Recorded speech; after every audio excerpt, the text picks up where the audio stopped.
My name is Linda Jarrell. I am the City CIO and the Executive Director of the Department of Technology, and I'd like to welcome you here today. In the event of an earthquake, out the door to your right, take a left and down the stairs. Okay? Restrooms are in the hallway.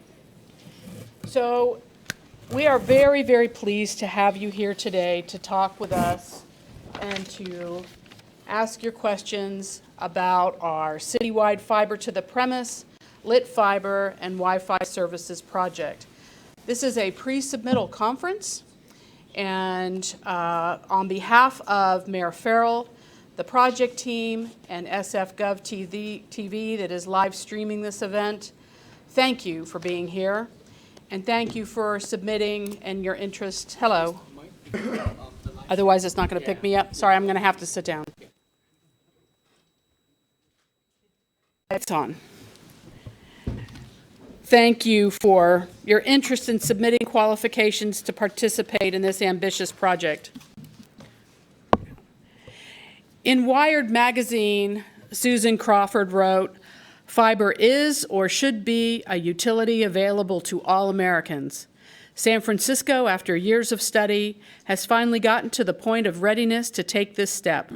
Bravo to the late Mayor Lee and Mayor Farrell for their commitment to the future of their beloved city.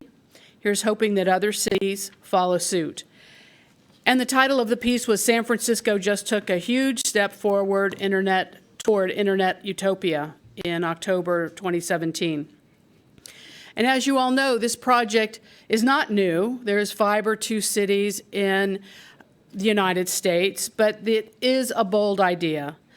Mayor Farrell, in collaboration with our late Mayor Lee, have been champions for this project since 2015. You will find on the project website many reports, articles about the work that has been done to date and the thinking that has been done to date on this project. The mayor's main motivation for supporting this project was after learning about the state of the digital divide in San Francisco.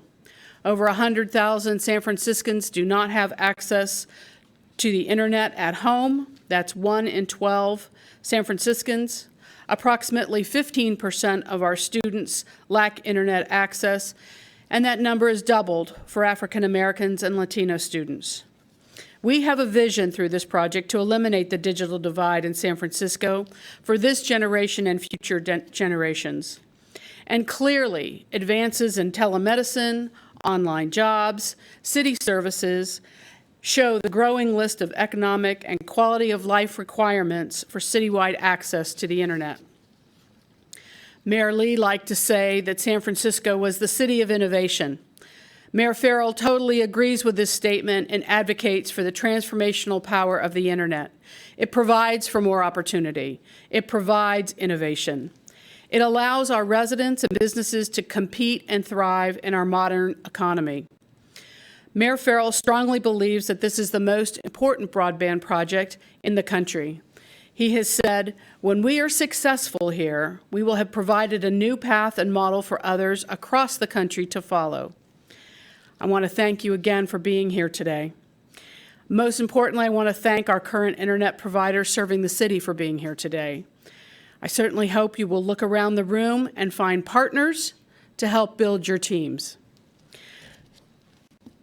I want to thank you for your interest in helping us transform the internet here in San Francisco. And now I'd like to introduce the dedicated project team who will be here to respond to your questions today. Oops, wrong way. It was the right way, okay. Connor Kennedy, who is the acting project director. Jess, who is not here, is the senior advisor from the Office of Mayor Farrell. Joanne Hovis, President, CTC Technology and Energy. Marcel Ham, IMG Rebel. Bill Sanders, in the back of the room, our Deputy City Attorney. Brian Roberts, who might be out. No, where's he? He's sitting here somewhere. Sitting right in front of me. How can I miss him? Policy Analyst with the Department of Technology. Josh Tovar, Government Analyst with the Department of Technology. Stacy Lowe, Office of Contract Administration. Ulrich, I know I saw you. There he is. Assistant Director, Office of Contract Administration.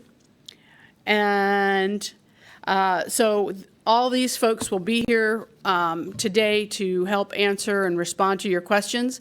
I encourage you to write your questions down on the note cards that have been provided to you. If you need some more, please raise your hand and we'll take those around. And I'm going to turn this over to Connor. Thank you, Linda. Hi, everyone. I'm Connor Kennedy. I'm the Acting Project Director, and my task right now is going to be to go over the purpose of today's conference. We're going to go over a brief schedule of what you can expect today. Then I'm going to use these slides to take folks through the project portal website, which is the most important public-facing place where folks can look at announcements, documents associated with the project, et cetera. And then I'm going to wrap up my part of this presentation by going over some of the policy goals that are at the core of this project and have been since day one. All right, so the purpose of this conference today, this is a long slide. I do want to emphasize at the bottom, though, please write down your questions as they come up during the presentation today. We're going to have an entire section blocked off here to answer questions that we receive in writing. So make sure that you both have index cards that were given out up front. If you don't, Josh Tovar will be coming around and Brian Roberts will as well to make sure everyone does have the opportunity to write down questions that pop up. We will be answering those in the second portion of today's presentation. As for what we're going to cover today, we're going to go over the project technical scope. You know, in many ways, these topics are already covered in the request for qualifications document that's available on the project portal website, the RFQ. We're going to go over the basics for the P3 model, the public-private partnership model that's outlined in the RFQ. Really important today, we're going to go over the revenue initiative and the ways in which the RFQ structures the not-to-exceed estimates that we're going to be getting from folks that are selected for oral interviews. We're obviously going to be going over the procurement process, a lot of really important rules that we need to follow and that folks in the industry need to follow to make sure that the process is protected. And then at the end of today, we're going to go over a moderated question and answer along with the written questions that are provided by you folks. Again, thank you so much for coming. All right, here's the agenda for today. No surprises here. There might be a bit of a break between the project review and discussion on our end that we're going to be presenting to you and the moderated question and answer period, so folks will be able to go out into the hallway and take a quick break. Now I'll go over the project portal website, which is run by the Department of Technology in consultation with the entire project team. There's a live stream link for the conference for folks that are listening at home, and for folks here. On the website, you'll see that there is a link to the RFQ document. Let's see here. My screen's a little fuzzy. Not only that, but there's a schedule that's lined up on the... Wait, you're the one before that. Oh, okay, I'm here. Great. Okay, so here on the project portal website, this is both where we are compiling and providing access to media coverage and important documents related to the project, reports and studies, including that October 2017 report that was authored by CTC and issued by the city. And moving forward, this is where all important project updates are going to be located. So you can continue to consult this website for additional updates with respect to the project. I'll move forward here. As I mentioned, the schedule that's provided for folks to get their submissions in and participate in the procurement process is also detailed here on the project portal website. Again, for updates on this website for anything that would change, we'll definitely make sure that anything that we need to announce gets announced to the entire public at the same time. All right. And now we can move forward to project updates and discussion of the RFQ and the procurement process, which I'll kick off.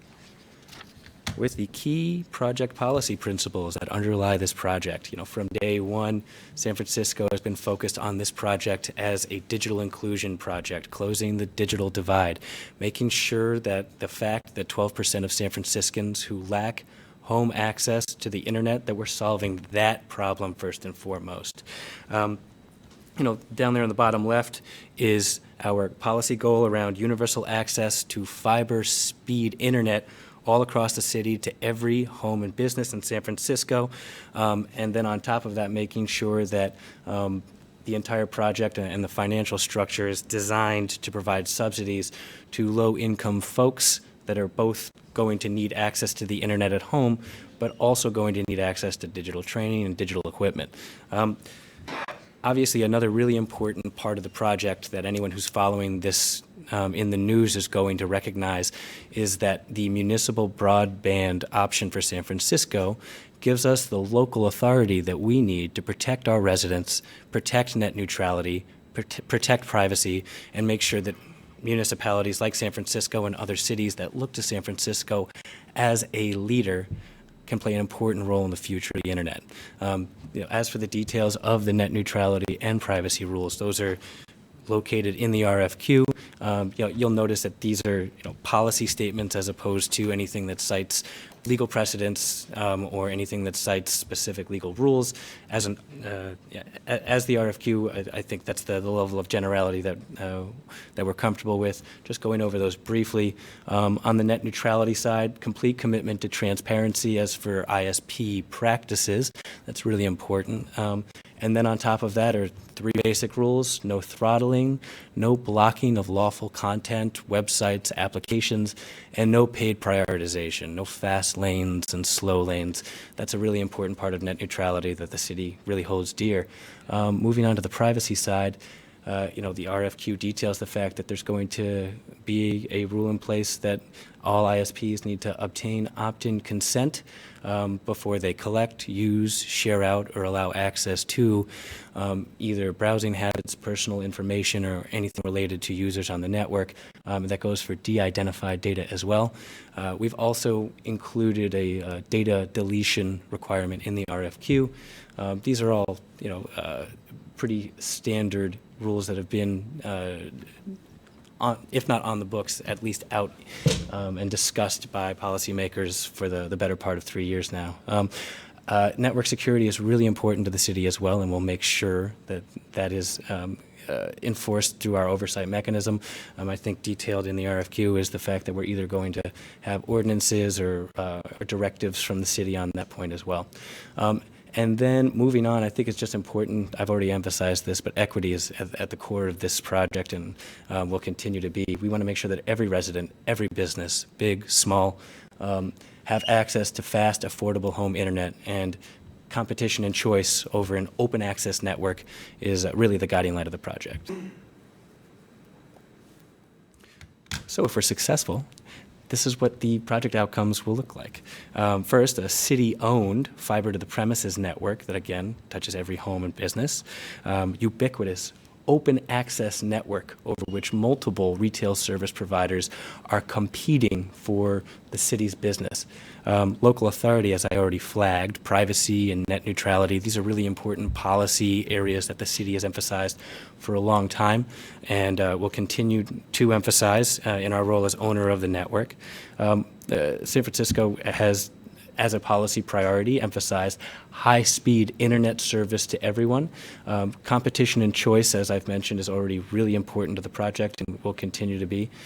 And you know, the last piece that I'll emphasize here is excellent customer service for users. You know, the fact that we're building and operating an open access network means that retail service providers are going to have to compete, and customer service will be an important part of that. And as Linda, the CIO, has flagged, it's really important that this is a project for the future of San Francisco. It's an inclusive project, and it's designed to prepare for the next tech generation in our city. And with that, I will move on to the next part of the presentation.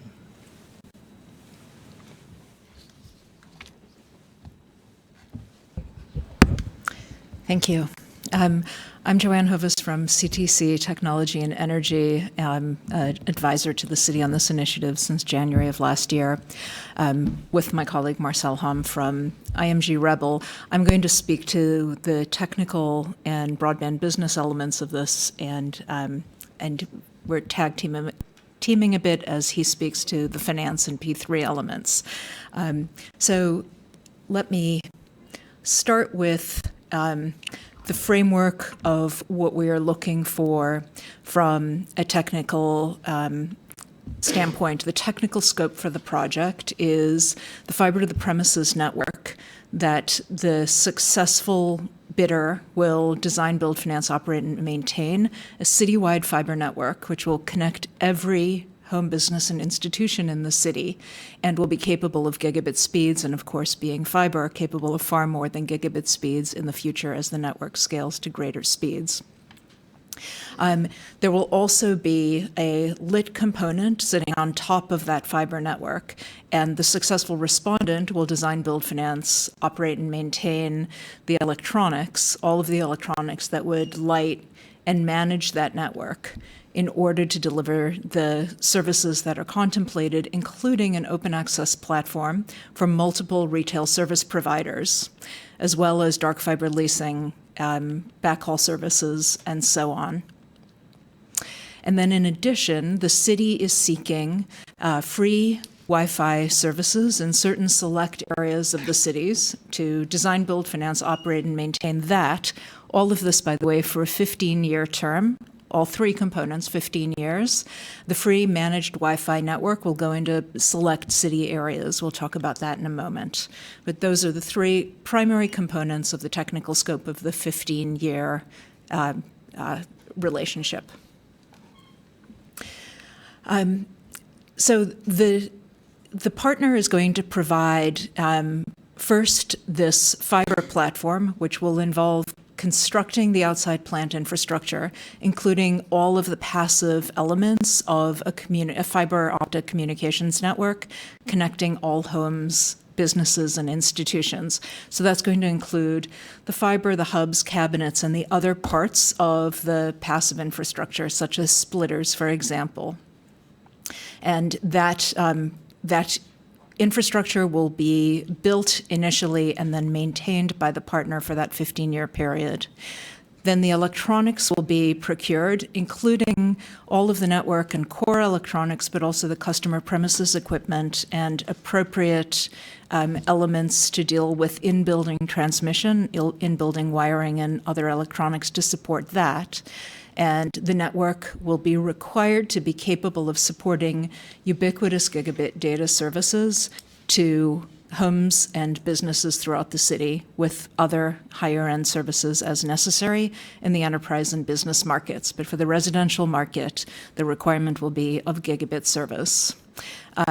The customer premises equipment, which are included, as you'll see in a moment, in the cost estimate, I'll talk about that a bit, is the only component. Customer premises equipment and in-building wiring is the only equipment that will be built on demand. The remainder of the network will be deployed on a ubiquitous basis from the very beginning, and that includes the service drops into the buildings with the CPE and dealing with in-building transmission requirements on a demand basis.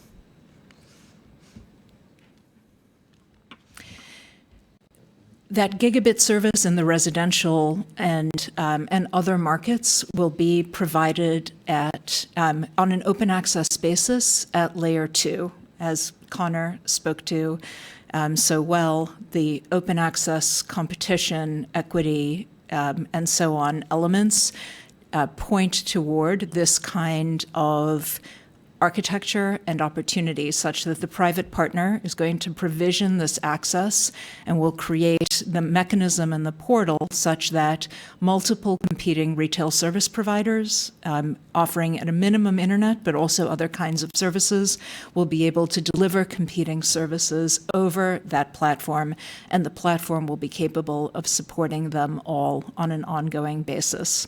There's quite a bit more detail on this topic in the RFQ. this is the first and primary goal of the electronics layer of the initiative. So as far as the full financial scope of the various elements for which we are seeking information and costs, they include the things that I just mentioned. The outside plant construction, including all elements, including the materials and labor, permitting, pole attachments, and the other requirements that must be met in that regard. And then over time, the maintenance of that fiber infrastructure. Then in addition to that, all of the network electronics that will overlay that passive layer of the network, including the CPE. We're also, of course, seeking operating costs. We'll get to that in a moment, but the full range of network management costs, including delivery of quality of service, performance reporting, the marketing and sales with regard to retail service providers, and supporting the city's own needs as well as those of the retail service providers. So as far as the CapEx component of that goes, that's the top 3 bullet points on this slide. The study that was published by the city last November includes estimates and a methodology by which those estimates were reached. And here you have the summary for the estimates. Obviously, this is a cost estimation planning exercise. The range anticipated with regard to CapEx, with regard to deployment of the fiber and procurement and installation of network equipment, including 100% CPE, not on-demand CPE, but 100%, is in the 1.8 to 1.9 billion range. You see there the low cost and the high cost scenarios, as well as the breakdown. It's considerably more detail of what those estimates are, what the components are, and how they were arrived at, what the assumptions are, and the methodology contained in the report from last fall. And I assume you will all be doing your own planning and engineering, but please use that as a reference point.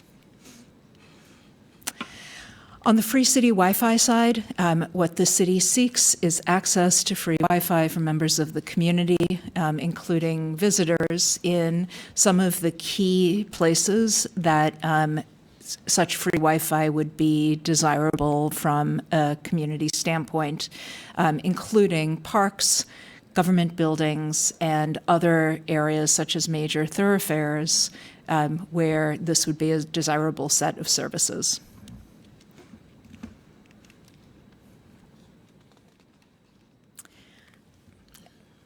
Thank you. So we would like to also discuss the P3 model in a bit more detail, and also how we got to the P3 model. As a starting point, the city realized that in many ways this is a very unique and first of its kind initiative. And so there's not too many precedents as to how to best deliver an initiative like this. So the city considered many different delivery models, including a fully public and a fully private model, but very soon realized that this initiative requires some level of public-private partnerships. But even then, within public-private partnerships, there's many different ways to structure an arrangement like that. What the city did is develop various models, some of which we discussed with many of you during the market sounding. Because there is not one single way to implement a project like this, the city sought your feedback on this initiative, but also on the P3. So back in November, we had an industry day. Several of you were there. We talked about various P3 models. We included a dual P3 model and a dark fiber solution. And then during the industry day, but also in individual meetings after the industry day, you provided, and other interested parties provided feedback. And the city did more analysis and then came up with what now is the P3 model that is being proposed in the RFQ.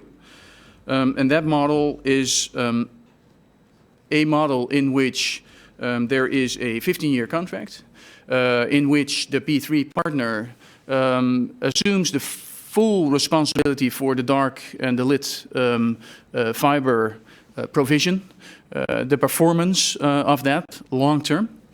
And in return, the city will provide milestone payments during construction and upon substantial completion, and also availability payments throughout the life of the P3 term.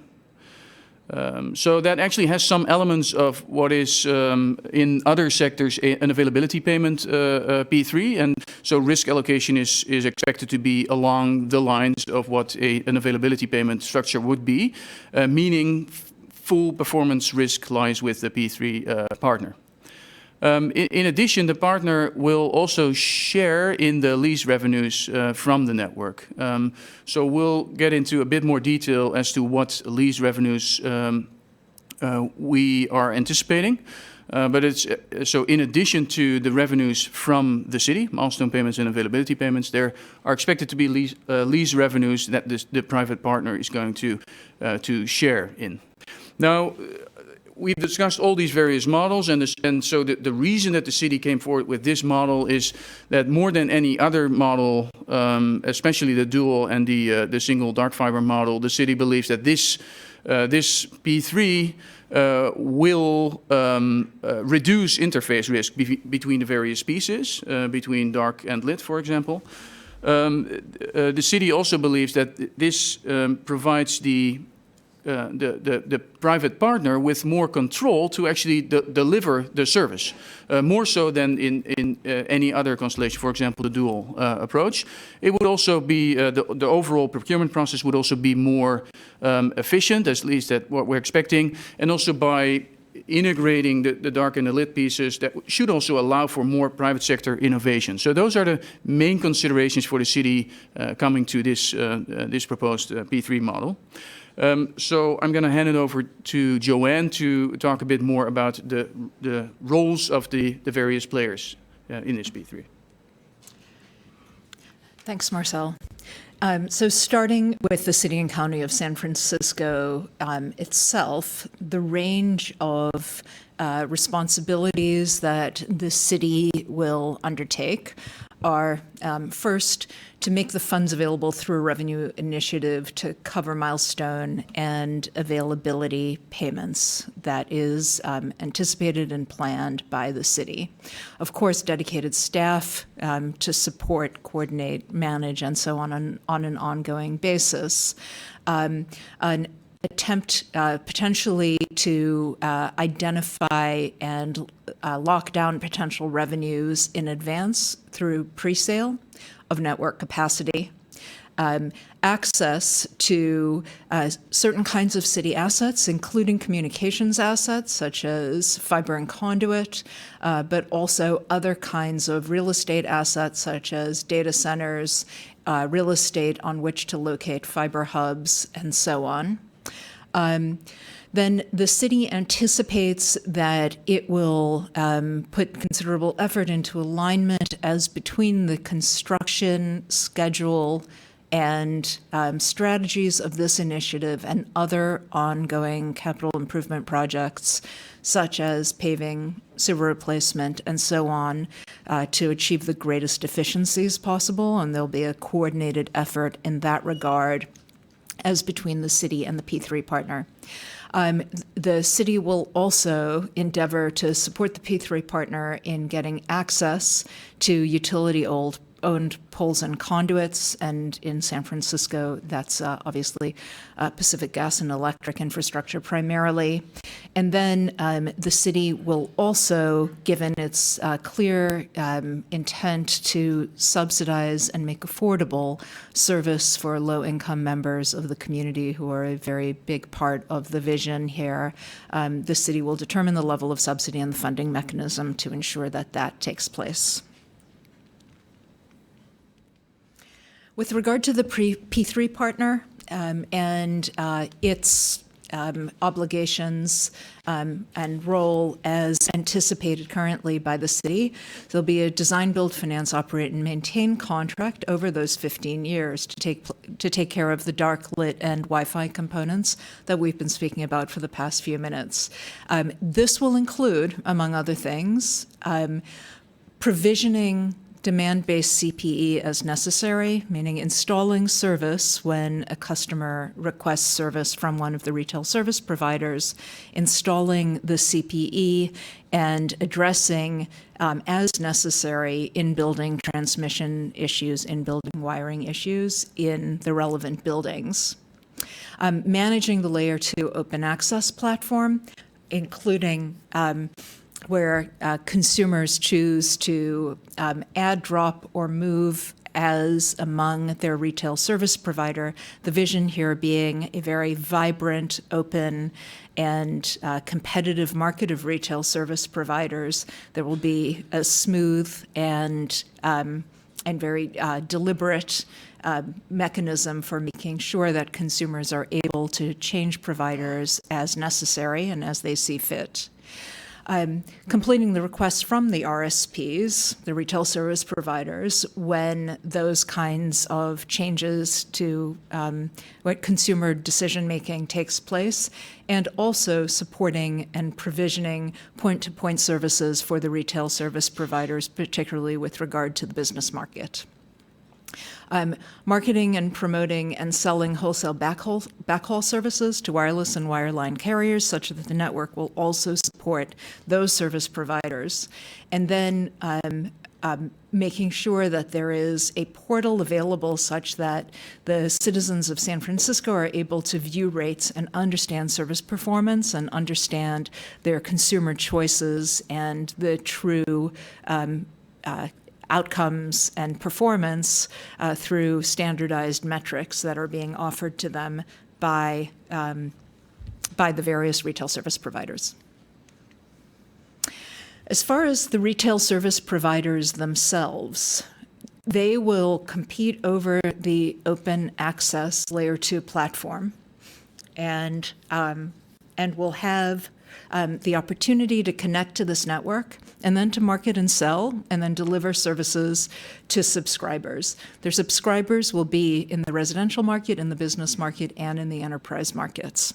And they will be able to determine their services and what they sell in those markets.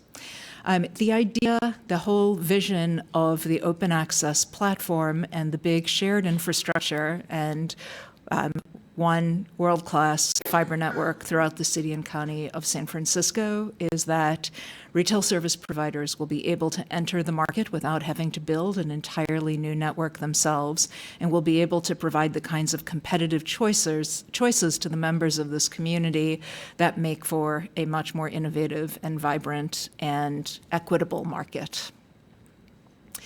There will be a low-cost internet service available to residential consumers who are at the front and center of this entire initiative, as are enterprise and business class customers who will also be able to get high-quality services from the retail service providers, including a wide range of different kinds of services to be determined by the retail service providers and then provisioned by the P3 provider.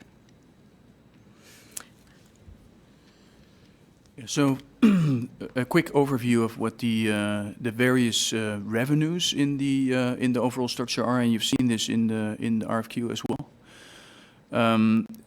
From the top, there is the city dedicated revenue, as we just discussed. In the past, we referred to this as connection fee. So in prior publications, you may have seen that term, but that is, we're talking about some sort of a city-dedicated revenue, and the city is currently preparing that revenue initiative that we refer to, and that is needed to then fund the milestone payment and the availability payments, which are the public funding mechanisms to the P3 provider. Now, in addition to those milestone payments and availability payment, we are expecting that the P3 provider is going to generate and receive lease revenues from backhaul customers and also from the RSP, the retail service providers, as Joanne just explained. So they would be paying a lease fee And then in turn, they would obviously charge subscription fees or subscriber fees to the users. And hopefully those subscriber fees can be low. That's the intent. So that's going to be the balancing act between the various revenue sources, of course. That is really the basic structure of all the various revenue streams in this in the P3 model. And with that, we discussed this slide already. So zooming into this revenue initiative a bit more, obviously one of the critical success factors for the successful implementation of the project is the funding. And so that's why the city is focusing on getting the appropriate funding in place. And is preparing a funding solution, a funding mechanism. And what the city also realizes is that it's very important for bidders to also know that the revenues will be there. And for that reason, we have structured the P3 procurement as much as possible around that revenue initiative. But in addition to that, we also need the inputs from the industry. And in the RFQ, we explain the inputs from the top five submissions in the RFQ on what that funding should be and what that funding should look like. So how we refer to that in the RFQ is the not to exceed. The not to exceed because we need to understand what the ask to the voter needs to be. So we need the input from the industry on CapEx, capital expenditures and operational expenditures and financing costs and revenues, in order to make sure that we are getting it right, that we are securing the appropriate funding that we need for this initiative, to then, once that is secured, further ramp up the procurement process. So I just wanted to highlight that that is the reason why we're structuring the procurement the way we are. But it's very important to also get your inputs to get the funding right. We are calling it not to exceed, but it doesn't mean that it's fully committed, because it cannot be fully committed during the RFQ phase. But we are, of course, looking for realistic feedback during the RFQ phase already. With that, I'm going to turn it over to Stacy.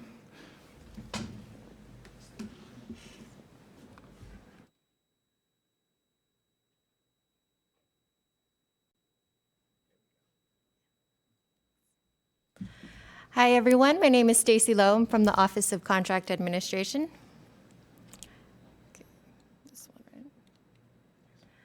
So first of all, I just wanted to show you all our procurement website.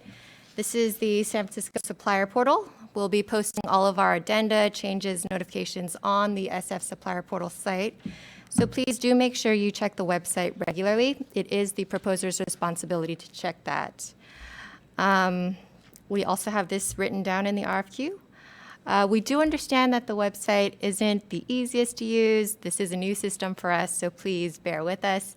If you do have any problems, getting access to the documents, having trouble with the website, please do let us know. Although we do have the Fiber for SF project website that Connor mentioned earlier, the SF Supplier Portal, this one here, is the one we're actually posting every RFQ addenda, notifications, so please make sure to check this website. Just want you to all be aware of that. All right. So it's just some guidelines for the RFQ. So I will be the point of contact, the sole point of contact for this entire process, so please only contact me. Even if you see the project team out on the street, they're not allowed to speak to you directly about the project. So please do send in all your questions to the SF Fiber email. That's sffiber@sfgov.org. And then we will be accepting questions up until the questions deadline. That's March 2nd. It's a Friday. And we are actually posting all the responses every Friday up until the deadline passes. So we already have 2 Q&A documents up there so far, so please make sure you check it. I also want to remind everyone there about the net neutrality letter. That's the Appendix E in the RFQ, and then also the RFQ submission checklist included. That's the Appendix F, which has everything that you need to submit your proposal. Another thing I just want to mention that we will be putting the sign-in sheets up on our SF Supplier Portal website, so you guys can use that later on to network and see who's here and find partners. Okay, and then just some schedule reminders. Questions from respondents, again, are due on March 2nd. Then the deadline for submittals is Monday, March 26th at 12 p.m. So make sure you do plan accordingly to get them in on time. All the details of the submittal requirements you can find in Section 7 of the RFQ. We'll evaluate the written proposals, and up to 5 respondent teams with the highest scores will be invited to move on to the oral interviews phase. And we hope to have, I know in the RFQ right now, the oral interviews are tentatively scheduled for the week of April 16th, but we'll have a firm date, and we'll post that up on the website shortly. And then out of the 5 that make it to the oral interviews, we'll combine that score with the writtens, and then the top 3 will make it to the qualified bidders list to be eligible to submit an RFP for these, for the bid. And we hope to have that qualified list by April 30th. All right, so now we'll be taking a 10-minute break. We'll be collecting the index cards that hopefully you guys have written your questions on. And after the break, we'll start on the Q&A. We'll only be taking written questions, so please make sure if you want an answer to have it written down. And Brian will be coming around to collect them. Thank you. So everyone, if you could be back by 10:55, that would be great.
All right.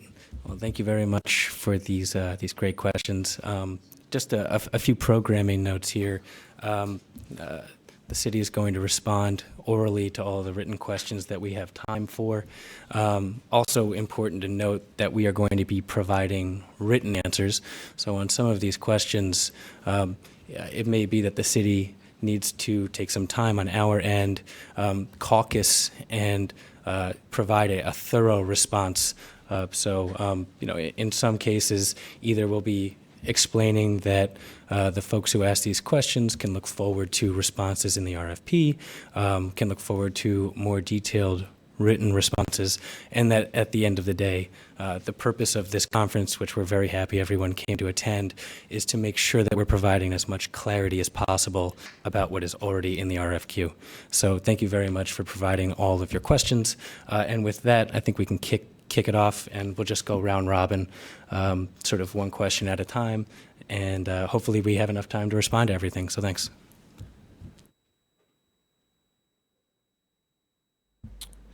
Okay. I will first read out the questions and then give our preliminary response. First question is, why reduction of term of contract to 15 years? Excellent question.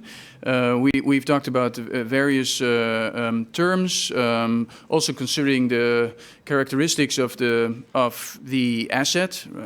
We've talked about the dark fiber and the lit fiber being very different in nature, and so the overall conclusion from the city side is there will need to be sufficient flexibility going forward, because especially on the lit side, we are expecting that there's going to be technological improvements, and we cannot necessarily predict the next 30 years what exactly technology or industry is going to look like, and so that really led to the city deciding on a shorter term than we had originally considered especially for the dark fiber piece.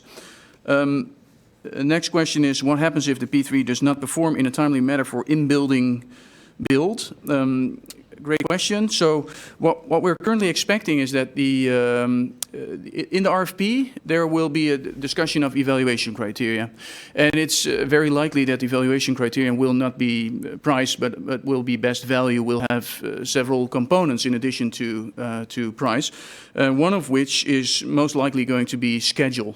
And so what we are currently expecting is that the RFP will specify a rollout schedule that is going to be used in the evaluation of the bids, and then in turn will become part of the project agreement. And it's very likely that the payment mechanism in the project agreement will then provide incentives that such that the P3 partner is actually going to meet the schedule commitments. So what happens if the build-out does not, or in-building build does not, is not going to be performed in a timely manner?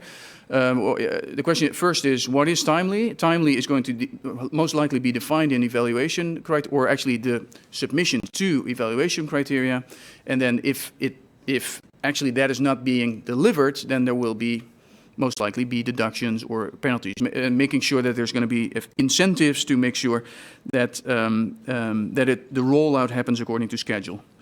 The next question is, what level of equity commitment is expected? The city has expectations on how the private partner is going to optimally finance this project. However, the city is not going to prescribe any equity levels, or is not going to prescribe any financing structure per se. We do have expectations regarding the financing structure, and we talked a little bit about it in the report that was published last November. But I think that to a certain extent that's irrelevant. We're really asking bidders to come up with the optimal project finance or financing structure. The next question is, what amount of progress payments are targeted for the project, and what factors will the ultimate amount depend on? Progress payments. So currently, the reason that the city is considering progress payments and milestone payments is because it wants to find the right balance between public and private financing. Public financing obviously being much more affordable, whereas the city also wants some level of private financing involved to provide the right incentives for the P3 partner to perform in the long run. So in that balancing act will, what is affordable and where the city gets value for having the P3 partner at risk, that is going to determine the ultimate sizing of the progress payments. In the initial analyses, we had very significant milestone payments. On the dark side, we had 80 or 90% milestone payments. On the lit side, 50% of the initial investments in the lit. So overall, that would be roughly 75% of overall financing need. Now, the city is not committing to any number right now, but the point is that it's very likely that there will be significant milestone payments or progress payments. And of course, the RFP will specify what the exact sizing is going to be. If actual bids during the RFP stage differ significantly from the not to exceed estimates, how does the city expect the difference to be funded? That is a great question. It's a great question. So today we don't have the answer for this. So what the whole not to exceed process, of course, is deliberately designed to get realistic funding in place. Now we can think of a few ways of how to. I'm not going to elaborate on that. So there is not one definite answer. We do have some ideas of how we could deal with differences, but if our intent is to make the not to exceed as close as possible to a not to exceed. And therefore that would become your interest as well, actually. The next question, the report issued in October referred to a PBE, public broadband entity, that would be managing the P3 contracts, lease payments and financing. Does the city still consider the creation of a PBE, or will the P3 developer be responsible for directly managing revenue generation? Answer is yes, or actually on the latter is yes, and on the former is the city hasn't decided on the exact legal structuring of the entity that is holding the contract, but for the purpose of the RFQ, the assumption is that the city will be entering into these agreements. But I do understand the question, because in some of the initial conversations we had during the market sounding, the PBE, the public broadband entity, had a very central role and would be managing various contracts, whereas the city now is giving the P3 partner a much more central role. And directly interacting with the users, with the RSPs, with other lessees of the network. And that is intentional. Whether or not there will be a PBE, that could be the case. Right now, it's just the city, and the city is not going to sit in the middle. The P3 partner is going to sit in the middle and manage the network. Those were my questions. Okay, the first question I have is, have you considered 5G over fiber?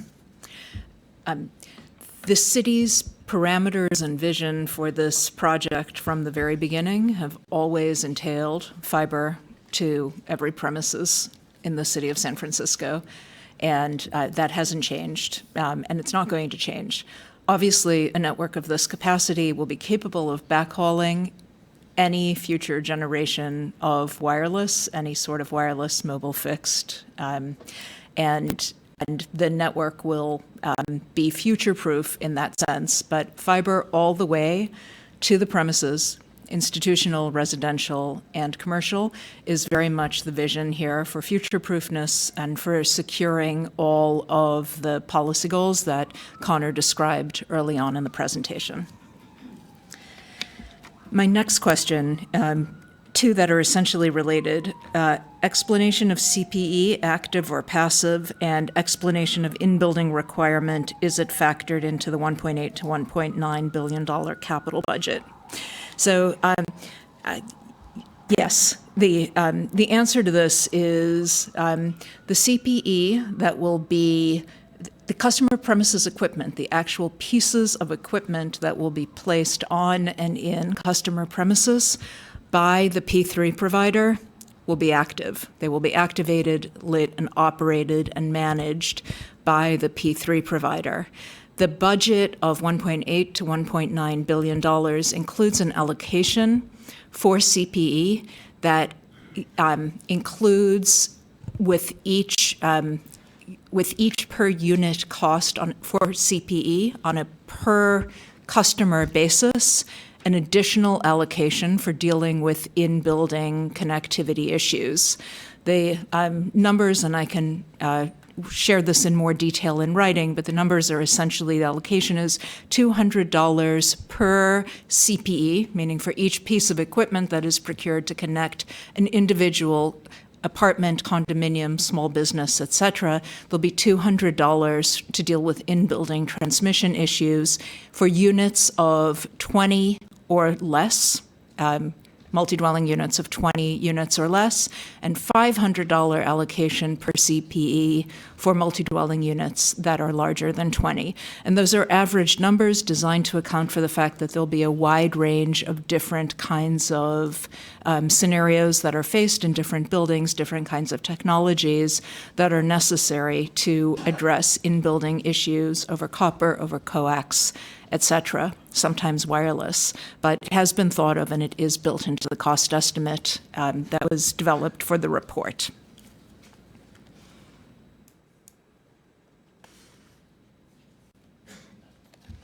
Those are yours. The next question, is the city offering other assets for management under the 15-year contract, such as buildings, public rights-of-way, poles, etc.? So the city is offering and will work with a private provider for the private provider to have access to city-owned assets for purposes of building and operating this network. If the intent of the question is to ask whether there will be a 15-year concession granted for the private provider to utilize other public assets such as public rights-of-way and so on, to lease them, to broker them, to realize revenues off them in other ways? The answer to that is no. This is a fiber to the premises P3 contract. That one I think is going to be yours. The next question, very interesting and thoughtful question. Retail service providers may be struggling to see how they can compete on a largely commoditized platform and at a fixed price. Will RSPs be able to layer additional services on top of access, for example, IPTV, home security, automation, integration, etc.? The answer to that is yes, and in fact, a very enthusiastic yes. That is the entire idea of what we're trying to accomplish here, which is to create an opportunity for a multiplicity of services and competition and innovation and opportunity. Will the P3 partner be precluded from providing such services or place additional restrictions on RSPs? The P3 partner is effectively the wholesaler in this relationship, not the retailer, and cannot be the retailer. The retail service providers will not be competing with the P3 provider for retail customers.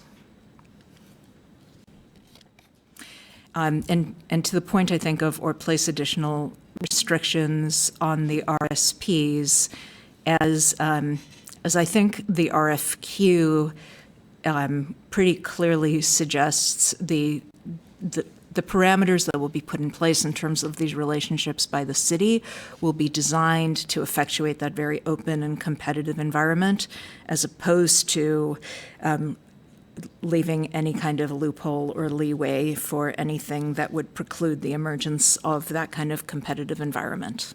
So the RSPs will hopefully be acting, marketing, selling, and delivering service in a truly open and competitive ecosystem. With regard to the Free City Wi-Fi, the question is, can you quantify what significant parks and significant areas mean, and what are the capacity and throughput goals for Wi-Fi in those areas? And that is something that the Department of Technology is working with, and that will be in the RFP.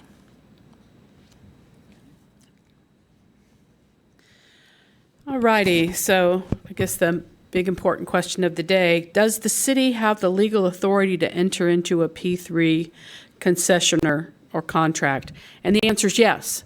So we wouldn't be here today if we didn't think we had the ability to do that. So the answer is yes.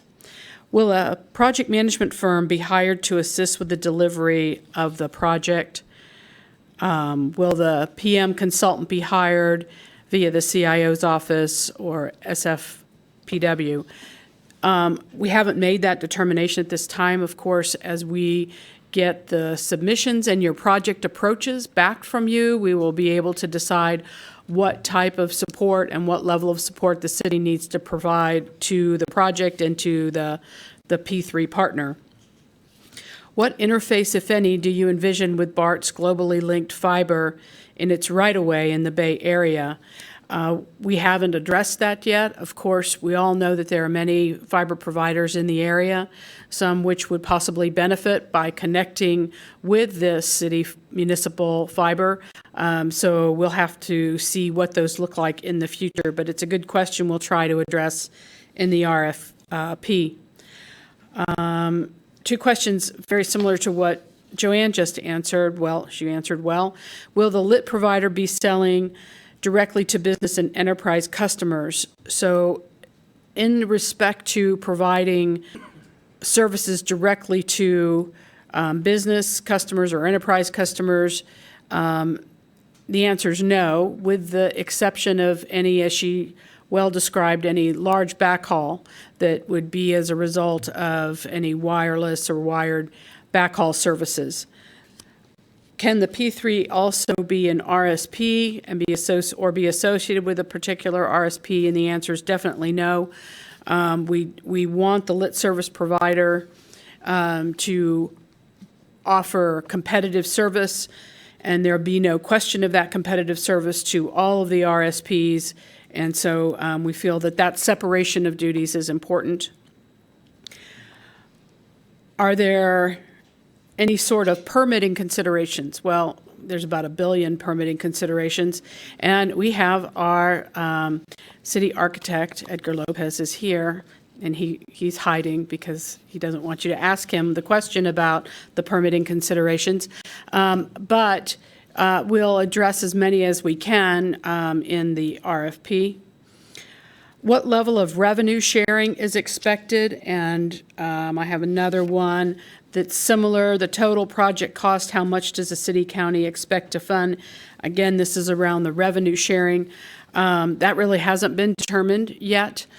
There are, as Marcel described, there were certain assumptions made in the project financial model, and he told you what those are, and you can look in the model and see what those are in terms of what we were expecting the city would be supporting the P3 partner with. As far as the actual lease revenues, that hasn't been defined. So in your project approach, we can move forward with all kinds of approaches, but I think it's important to know that it is going to be a shared approach. Explain. Let's see. Can the city provide detailed demographic map? We would be able to provide you with demographic information similar to what's available with census data, and we'll put that up on the website. How flexible would the city be on micro-trenching restrictions?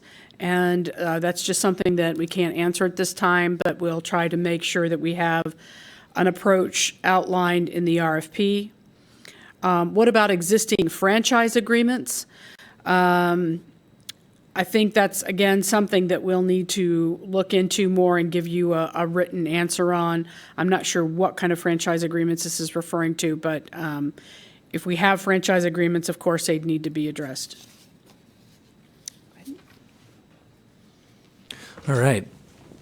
I've got a few here, and some of these questions have already been answered by Linda and Marcel, so I'll read them off and then mention the fact that they've already been answered. So I'll start with what percentage of the cost of the project will be provided through the revenue initiative? I think that speaks to the sharing of the revenue and the project approach. As Linda mentioned, part of the process, there will be a project approach. Sorry.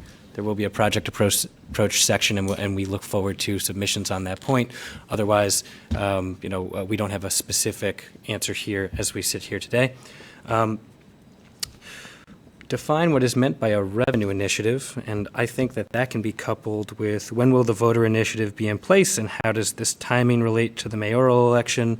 On that point, I'd at least like to say that the leading project sponsor over the last 3 years is now the mayor of the city and is prepared, if necessary, to put an initiative on the November 2018 ballot to fund availability and milestone payments for the project.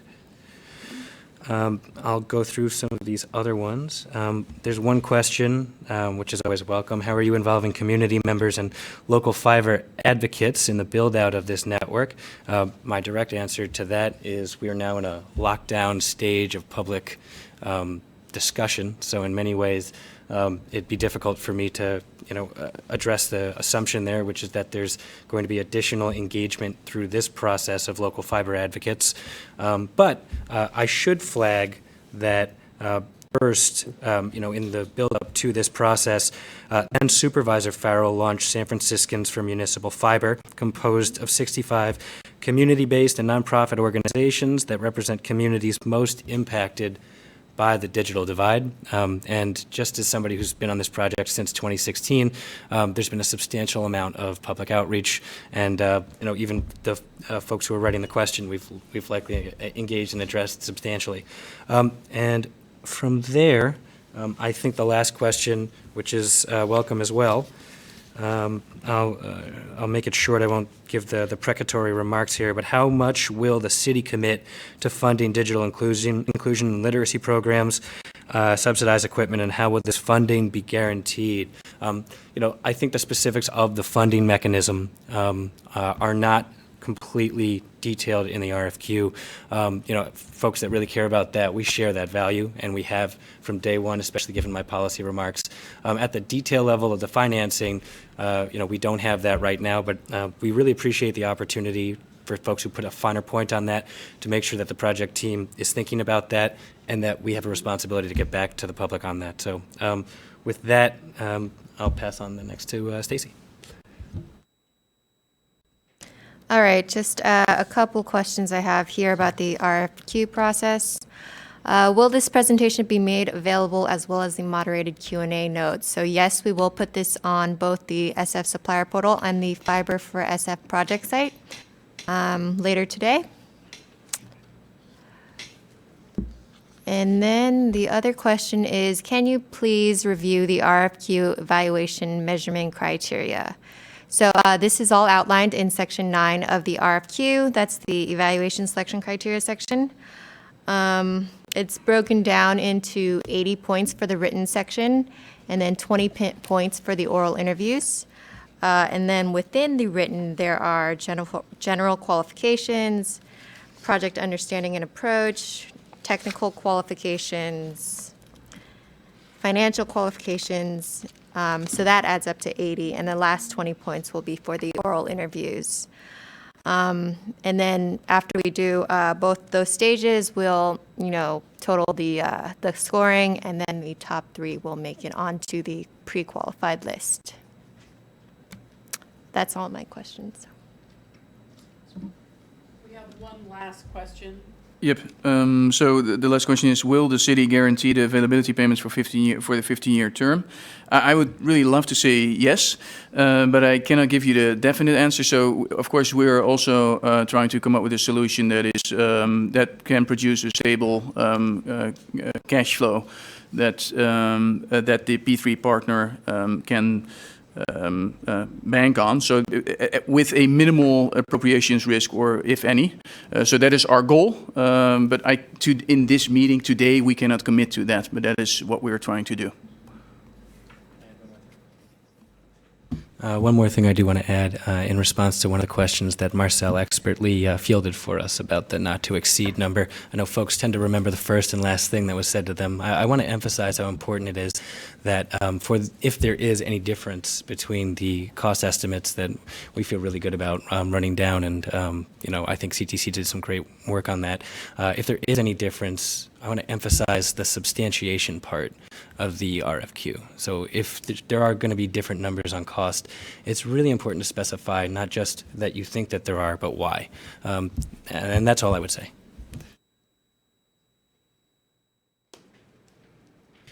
I want to thank you all again for coming. This room will be open for another half an hour if you would like to stay and chat with your industry peers. And thank you again, and we will be posting these questions and answers to these questions on the website. So thank you very much.